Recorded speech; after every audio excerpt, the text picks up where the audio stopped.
تم اسلام سے محبت کرتے نا تو کیا جہیز لینا غیر اسلامی نہیں ہے؟ بتاؤ، سنت سے ثابت کرو مجھے کہ جہیز لینا سنت میں شامل ہے۔ نہیں ہے شامل، بلکہ علماء اکرام نے کہا کہ اگر یہ جہیز، یہ جوڑے کی تم اگر بات کرتے تو رشوت ہے، رشوت ہے۔ اگر تم کو جان دینا ہے نا تو کم سے کم جان مت دو، کہو کہ میں اپنی شادی میں کھانا کا مطالبہ نہیں کروں گا، صرف شادی کروں گا، بسکٹ کھلاؤں گا۔ کھلاؤ عثمانیہ بسکٹ۔ معلوم عثمانیہ بسکٹ کیا رہتا؟ وہ چاند کیسا رہتا۔ کھاؤ، کھلاؤ۔ تھوڑے پیسے ہے تو کراچی بیکری کا فروٹ بسکٹ لے لو، وہ بھی نہیں ہے تو اس کی بھی ضرورت نہیں ہے۔ خالی نکاح کرو، گھر کو جاؤ۔ یاد رکھو، میں بار بار آپ سے کہہ رہا ہوں کہ ایک نیک بیوی سب سے بڑی نعمت رہتی ہے۔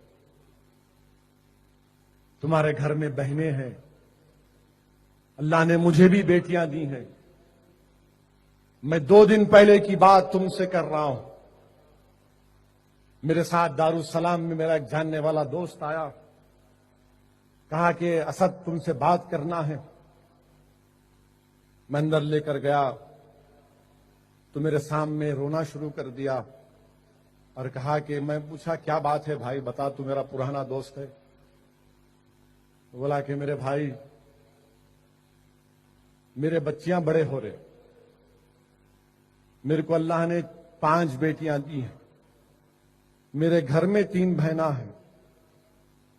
جو بھی رشتہ طے کرنے جا رہا ہوں بول رہے کہ جوڑے کے 3 لاکھ روپئے، 2 تولے سونا،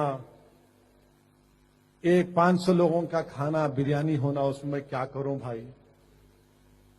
میں لوگوں کے سامنے جا کے بھیک بھی نہیں مانگ سکتا، میں اپنی عزت کا سودا نہیں کر سکتا، میں کیا کروں؟ اور آپ وہ ظالموں کا ویڈیو دیکھ کر آپ کو بھٹکا رہے ہو لوگ۔ آؤ، یہ برائی کا ہم خاتمہ کرتے ہیں۔ ہے ہمت تم میں؟ ہے تم میں ہمت کہ تم جہیز کا خاتمہ کرو گے؟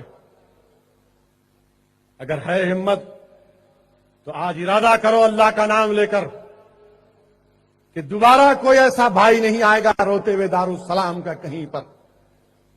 تم نہیں جانتے کہ کتنے گھروں میں پریشانی ہے، کتنے لوگ پریشان ہیں۔ اگر رسول اللہ صلی اللہ علیہ وسلم سے محبت ہے تو جاؤ پڑھو شہزادی جنت کا نکاح کیسا ہوا، دیکھو، دیکھو، پڑھو۔ اہل بیت سے اگر محبت ہے تو دیکھو زندگی کیسے گزاری تھی۔